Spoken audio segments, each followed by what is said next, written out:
Congresswoman, welcome to TMZ Live. Thank you for having me, and thank you for bringing attention to this gruesome, horrific, but important issue, this waste of taxpayer money that we're sending overseas to murder these puppies, and it's disgusting. And if this is the one thing that can bring people together, Republicans and Democrats, I led this letter on Friday and had 24 colleagues of mine sign on to it from both sides of the aisle.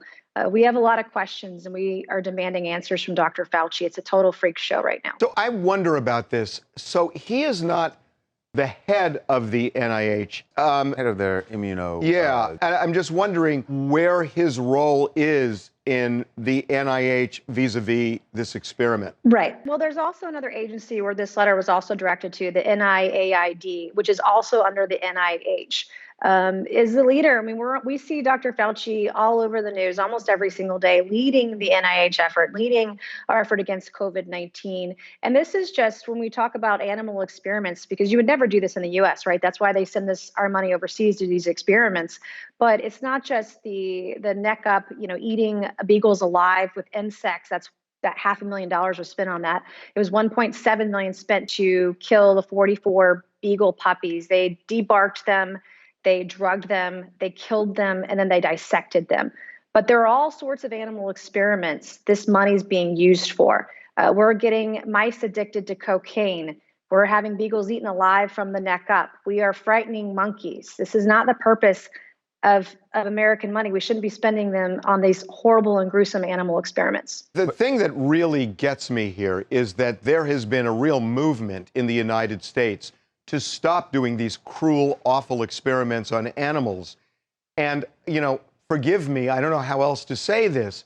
It feels a little diabolical that we're kind of secretly funding these studies overseas, right, because it's more under the radar, right, there. No one's looking in Tunisia to see where the NIH money is going. No one's looking at, no one knows, right? We found out about this from the White Coat Waste Project, and then I sent the letter out on Friday. But you can see by the hundreds of thousands of social media posts, millions even probably today, people are enraged about this, that their tax money, and these are Republicans and Democrats alike, are enraged about the abuses that are happening to animals with their money. This is unnecessary. It's not helping us get through COVID for sure. And it's a wasteful and abusive use of money. So, Congresswoman, I know you're waiting to hear from Dr. Fauci. I'm just wondering if you've also sent this demand to Dr. Collins, who is actually the head of the NIH, the director of the NIH. I'm wondering if you heard anything from his office. Not yet. That'll be a good next step, depending on what Dr. Fauci, how he responds. He should respond to this letter. As someone who oversees a lot of the funding and spending at NIH, I do expect to hear from him. And if we don't, then we'll reach out to others as well. This is a first step. Once I've learned about other experiments, I'm going to have more questions about how this money is being used to harm animals elsewhere in the world with our money. This seems horrendous on its face, but does this bleed into COVID and the way the NIH has handled COVID, in your opinion, or do you see this as two separate issues? I think the two things are separate. I do think the way that we communicate about COVID-19 has been horrific.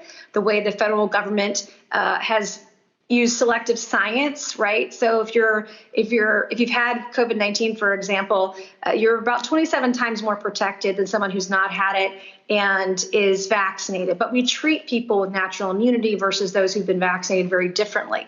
And so I think that there are a lot of frustrations from people on both sides out, people who want you vaccinated or not, et cetera, because of the selective science.